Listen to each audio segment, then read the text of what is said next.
its natural gas potentials. For the energy needs security of this region, I once again reinforce the call that every country in the region with potential in natural gas should be allowed to explore that potential to its fullest, aggressively, to ensure the energy security of this region.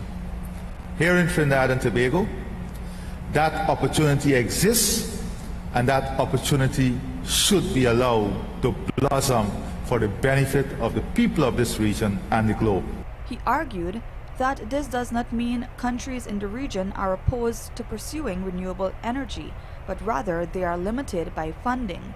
President Ali explained that there is a regional target to achieve a total 47% renewable energy by 2027, but to date, only 11.5% has been attained.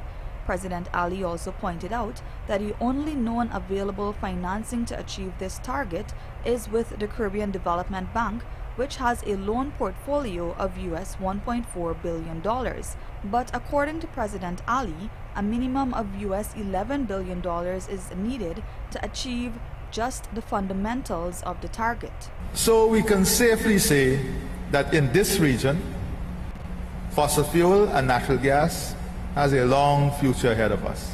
Notwithstanding, the Guyanese president said governments have to be nimble, flexible, and innovative when it comes to their responsibilities in energy security and creating a greener economy.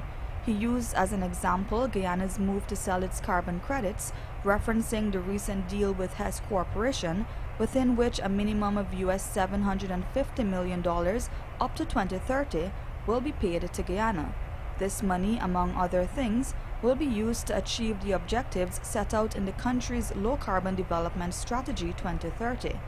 Meanwhile, President Ali said even as countries pursue renewable energy, it must be noted that technologies that exist in solar and wind, which are being deployed at unprecedented levels, are not foolproof. If you don't believe me, ask those who are trying to get batteries today. Where are the batteries coming from? Where will the replacement come from?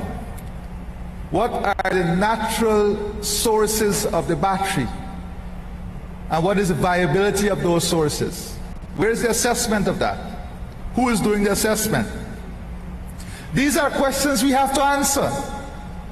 Because if we build our entire system on solar, and 25, 30 years from now we are faced with these challenges, what are we going to say to the population? Labour Minister Joseph Hamilton has disclosed that from August 2020 to now, a total of 7,500 persons have received training under the Board of Industrial Training, and according to him, a majority of them are now meaningfully employed.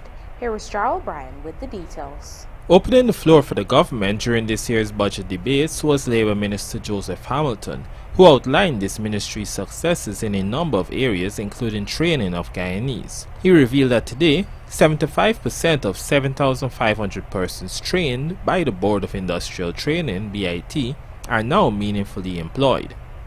Mr. Speaker, average, and you're acquainted with it, average amount of persons under APNU trained via the Board of Industrial Training is between 1,300 to 1,500 persons. Mr. Speaker, nowhere outside of the coast they made any attempt to include riverine and interland communities within their training program. We came into office August 2020, and by the end of the year we would have already trained 2,000 persons. 2021 we trained 3,086 persons. And in 2022, Mr. Speaker, we would have trained 4,500 persons. Apprenticeship program that was dead under APNU. We were able to place 173 apprentices in 2022. 144 at the Gaisuko Training Center, males, 7 females, 151 persons. For the new year, provisions have been made to train an additional 7,000 persons. The Labour Minister noted too that BIT has expanded its program. We have already started collaboration with companies that are in oil and gas. We have signed several memorandum of understanding with companies. We are about to sign a memorandum of understanding with the Aeronautics School in Ogle. We have just signed a MOU with the Electrical Inspectorate of the Ministry of Public Works to ensure all people that we train as electrical installation personnel, they can be certified. The minister also announced that since the establishment of the National Job Bank in March 2022, a total of 3,300 job seekers were successfully employed. On the other hand, a total of 239 employers have since registered. Jarrell Bryan, The Evening News. Minister within the office of the Prime Minister, Kwame McCoy, used his allotted time in the budget debate to rebut many of the criticisms that have been cast at the recently presented $781 billion national budget by the parliamentary opposition. Jarrell Bryan joins us again with the details. One of the often repeated criticisms from the opposition on Budget 2023 is that enough is not being done to address cost of living. However, Minister within the office of the Prime Minister, Kwame McCoy, emphasized that the government is in touch with the people and their needs. In fact, he said that each minister has been on over 200 outreaches across the country since they came to office. Not only did McCoy make it clear that the government is cognizant of the cost of living, he even debunked some of the increases that were quoted by opposition members. If you, anyone, sitting here not knowing what happens here in Guyana, would go away with the impression that the cost of living issue is so damning and the most horrible situations exist in Guyana, and only Guyana. This is a worldwide phenomenon. We as a government has owned this issue. We've been speaking about it. We have addressed these issues. MP Nima flew best. Sugar now is how much? A pound of sugar is how much now? $400. I sent in Maca a 5-pound pack of sugar from Maca just a short while ago. 5-pound sugar is $800. She said 1 pound was $400. A pound of sugar, $160. Meanwhile, opposition MP Nima Flubes had castigated the government for its handling of the Marcus quarters, who refused to move into already built homes being provided by the government. When we talk about destruction, these people were people who are farmers. Mr. Speaker, this is just one example of a cow that lived in that area, Mr. Speaker. They were told to sell it, Mr. Speaker, and move to an area where they cannot continue their farming, Mr. Speaker. However, McCoy disputed her claims and noted that there is no evidence of animals being bulldozed. I saw this thing on Facebook one Saturday, and I became concerned that this might actually be happening. And I inquired, and we proceeded to the point of finding out that none of it existed. None of it was true. Why are you doing this? To be in opposition don't mean you have to distort the facts. Jarrell Bryan, The Evening News. While explicit mention of wages and salary increases for teachers was not made during Finance Minister Dr. Ashni Singh's budget speech last week, assurances have now been given that money has been set aside for such. More from Rupa Sinarain. Giving this assurance was Vice President Dr. JAGDEO during a recently broadcast interview.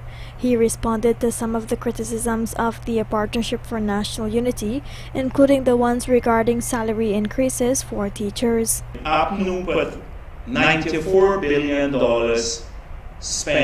to be spent on education, and no wages and salaries announcement for the teachers. But in the budget, we have budgeted for wages and salaries in 2023. Just that the announcement will not be made now, it's done towards the end of the year. but he himself or his party to put that out, 94 billion to be spent on educating our children of the 781 billion, shows the commitment of this government to the education sector and to our children. According to him, successive PPPC governments have invested large sums into public service workers. With this in mind, JAGDEO pointed out that the government has increased salaries by almost $11 billion more in just their third year in office than what the APNU provided between 2015 and 2019. He says, they said, no, very little for the workers of this country. But we have budgeted $107 billion for employment costs in the public sector. $107 billion will go into people's pocket of the $781 billion will go in people's pockets as wages and salaries.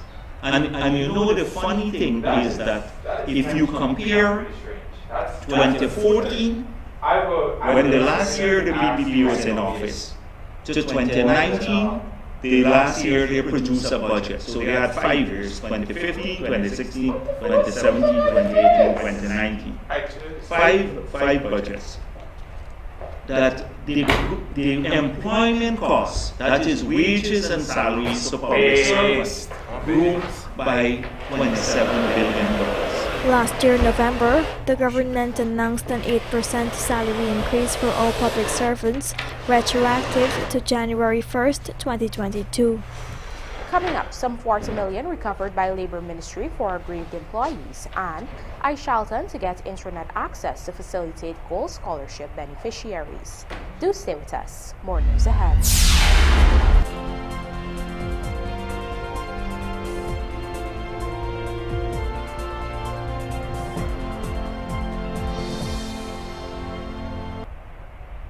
This Christmas, give the gift of life by protecting your loved ones against vaccine-preventable diseases. The Ministry of Health's nightly vaccination campaign continues throughout December at the Ministry of Health tarmac up to 7 p.m. Mondays to Saturdays. Administration of the HPV vaccine for children begins from 9 years old. So come out, adults, and bring your children to get vaccinated against HPV. But that's not all. Since it's a season of giving, we are gifting back to school supplies to children receiving HPV and COVID-19 vaccines throughout December. Adults, gifts for you too when you are vaccinated at the Ministry of Health, Brickdam, on December 25th, 26th, and 31st from 9 a.m. to 2 p.m. For more information, contact us at 226-8171 or 226-3103. Vaccinate what you create. A message from the Ministry of Health and UNICEF. Give your home or office some shine. Fortune Investment Company. We provide reliable commercial and residential professional cleaning services in Guyana. We clean homes and commercial offices. Other services offered are floor care and tile polishing, interior auto detailing services, power washing, weeding and cleaning, and carpet, couch, and mattress cleaning. We are committed to keeping your homes and offices squeaky clean. Call us now at 592-689-7558 or 592-639-6365 or visit us at 3430 Jackson North Rumville, Georgetown, Guyana. Fortune Investment Company. When we say clean, we mean spot.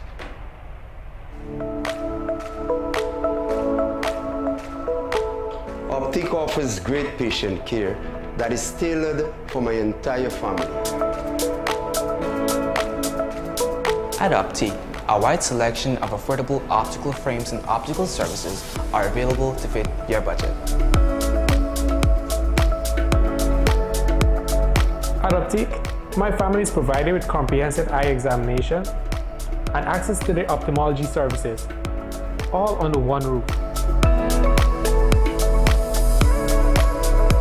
Optic takes pride in delivering exceptional customer service and a unique experience to you, our customers.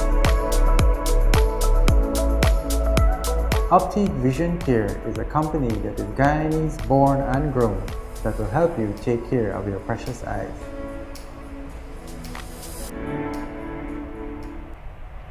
It was a long car ride home, and Kyla started to crave the all-natural Ripples Crunch. Ah yes, that was all she could think about.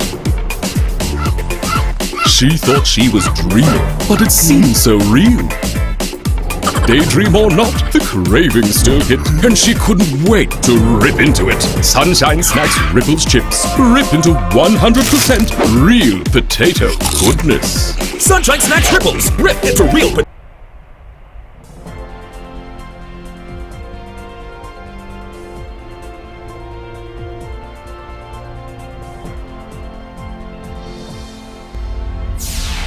Welcome back. You're watching the evening news. The bodies of two women were pulled from Feather Beach at Lima Sands on the ESSEQUIBO coast on Sunday after they were reported missing. The dead women are 25-year-old Kawati Lalbachan of Anna Regina and 24-year-old Akisha Tyrell of LaBelle Alliance Region 2. Tyrell would have celebrated her birthday today. The women, who have 3 children each, were among family members who visited a popular location in Lima Sands. However, after some time in the water, the women were not seen and an alarm was raised. After hours of searching, one of the women was found, and shortly after, the other was found submerged in the water. They were both rushed to the Study Public Hospital, where they were pronounced dead. We now tell you that in 2022, the Labor Ministry successfully recovered a sum of $40 million for employees who issued complaints about their employers. Here is more. Labor Minister Joseph Hamilton, during his contributions to the 2023 budget debate on Monday, revealed that his ministry has been successful in recovering monies for employees following a large number of complaints made to the Labor Department. We were able in 2022, via 913 complaints from walking employees. The ministry resolved 85% of those complaints, and we recovered, on behalf of employees, $40 million from employees. Added to that, the ministry also countersigned a number of collective labor agreements between various unions and employees. The ministry countersigned 23 collective labor agreements between labor unions and employers. Moreover, Minister Hamilton disclosed that the ministry recorded a significant decrease in workplace deaths last year when compared to the 32 deaths that were recorded in 2020. In 2022, the amount of workplace deaths, it was decreased again by 20%. In 2020, 32 persons lost their lives in workplaces. And yes, we have moved, Mr. Speaker, 2022, that has decreased to 21, and the work continues.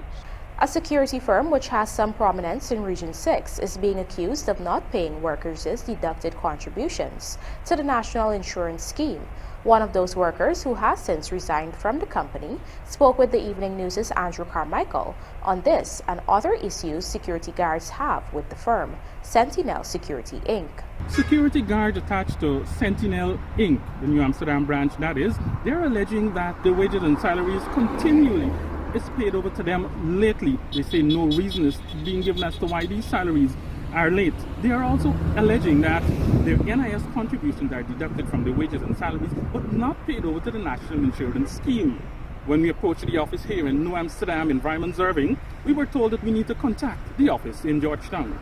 Calls to the security company's office on Lamahal Street proved futile.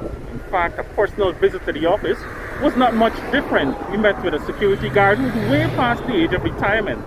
Not discriminating against age, what that guard said is that she could have only taken a number and asked her superiors to return a call. The Evening News is still waiting on that call to be returned. Meanwhile, guards in New Amsterdam say some of them are forced to work for extra hours and are not paid overtime. Additionally, they claim that they are punished by having several days unpaid if they are absent for one day. According to some of the guards who engaged this newscast, they have made reports to the regional office of the Ministry of Labour situated in New Amsterdam. The guards were scared to let their identity be known for fear of victimization. Some of the guards showed this newscast copies of documents from NIS which indicate that no contributions have been paid to the scheme for the period they claim to have been working with the security firm. One of them is Stefan Williams, who worked with Sentinel Inc. for 25 months. The last contribution paid on his behalf was in 2021 when 17 contributions were made. Williams, who worked as an armed guard, had no fear giving an on-camera interview since he resigned from the firm in December. He said he was being punished for resigning and has not been paid for the days he worked in December. Williams said he was told that he would have to go to the Georgetown office to get his money. I resigned because they're paying the NIS. They're cutting your salary every month. Should take out 4 days from my salary because I stay home 2 days. They get me working 12 hours with arms guard with no precept. Williams said his shift used to commence at 18 hours and go until 6 hours the following day. But I just get to work at 4 o'clock to do escort from Carrefour's on the bridge straight to quarantine from 4:30, and I come in after work till 7 o'clock the next day. And do they pay you for those escorts? So the 4 hours I working for, escort they don't pay me for.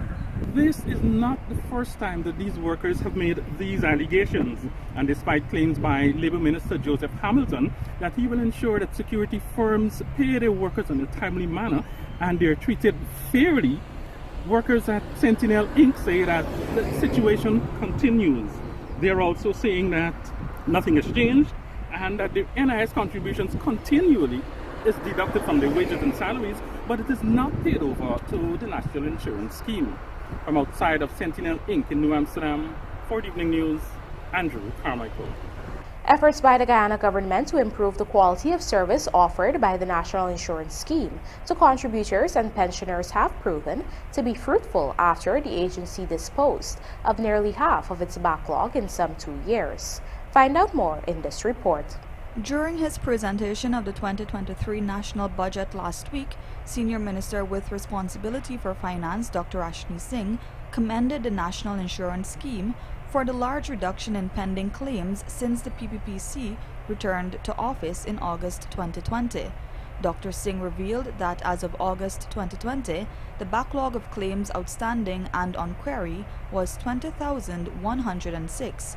He noted that as of December 2022, the backlog was reduced to 10,902.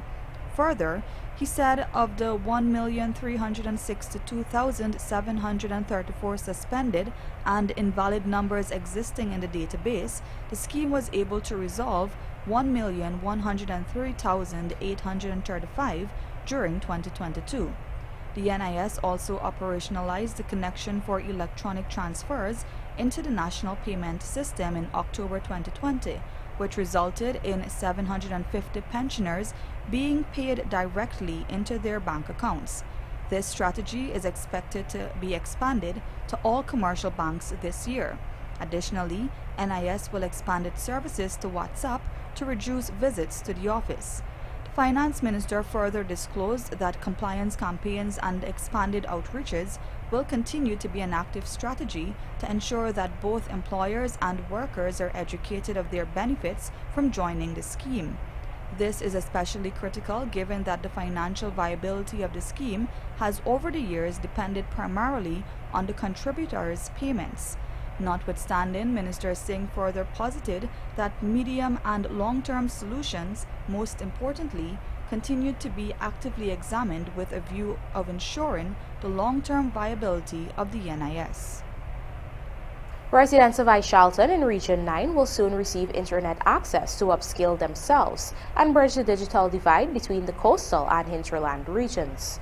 In this Rupasina Ryan report, we hear that this internet connectivity will also be of great benefit to those scholarship beneficiaries under the Guyana Online Academy of Learning program. Public Service Minister Sonia Parag recently led an outreach to Region 9 to launch the Guyana Online Academy of Learning scholarship program. Residents of Karasabay, Anay, Letem, and Aishalton were given opportunity to sign up for the various programs. Some $2 million has been set aside to provide internet access to the village, according to Toshao Michael Thomas. I know that some people may complain about internet, but here's what you have to do. Where you are getting internet that is good, such as a school perhaps, or when the Office of the Prime Minister does their assessment of the ICT hub and see how we can be able to put a connection there. Utilize that connection to ensure that you complete these courses. Because you don't have to sit down for a whole hour or a whole day trying to get into a classroom. That's not how this works. How it works is that you need some internet to be able to download the information, and you can work at your own convenience at home, and then you go back to the internet where you have internet access and upload your answers or your response. Addressing the issue of internet connectivity, Minister Parag assured residents that a team from the Office of the Prime Minister will visit the areas in February.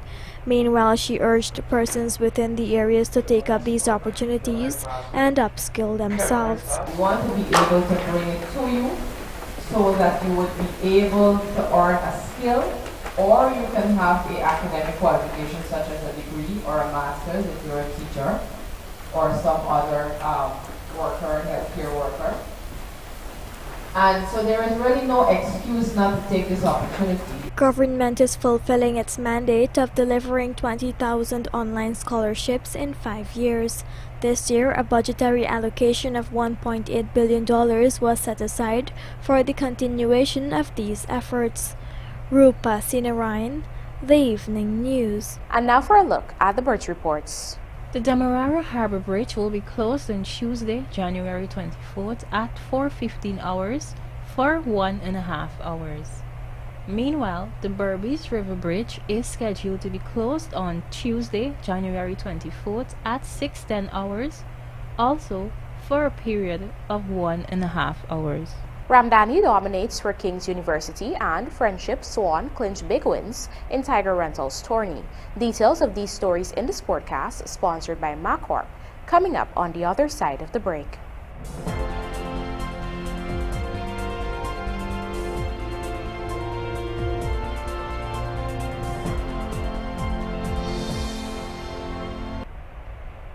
This Christmas, give the gift of life by protecting your loved ones against vaccine-preventable diseases.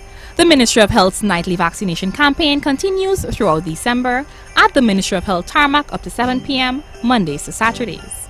Administration of the HPV vaccine for children begins from 9 years old. So come out, adults, and bring your children to get vaccinated against HPV. But that's not all. Since it's a season of giving, we are gifting back to school supplies to children receiving HPV and COVID-19 vaccines throughout December. Adults, gifts for you too when you are vaccinated at the Ministry of Health, Brickdam, on December 25th, 26th, and 31st from 9 a.m. to 2 p.m. For more information, contact us at 226-8171 or 226-3103. Vaccinate what you create. A message from the Ministry of Health and UNICEF.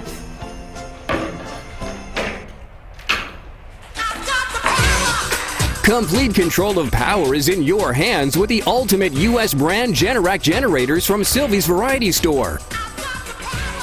Get the supply and reliability you need every time. From 1,800 to 8,000 watts of power for residential and commercial use. Recoil and electric start with gasoline engines. Generac generators from the authorized dealers Sylvie's Variety Store.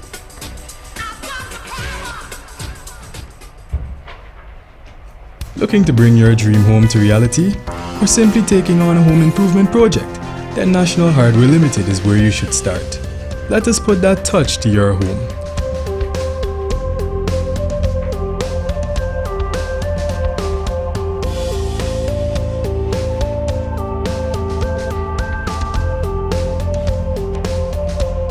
Choose from over 1,000 Berger Paint original hues for any surface.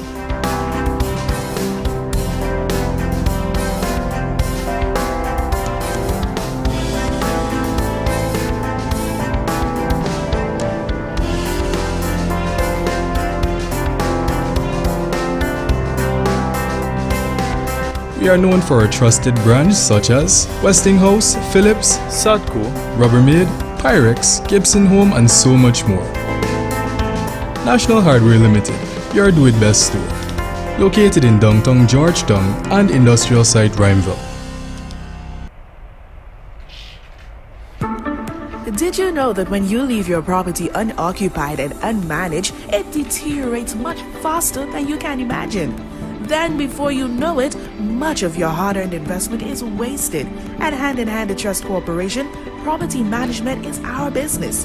Whether you travel for long periods, live overseas, or have several properties that require managing, let us at Hand in Hand Trust Corporation take care of this for you. Your property is safe with us. Hand in Hand Trust Corporation Incorporated, a member of the Hand in Hand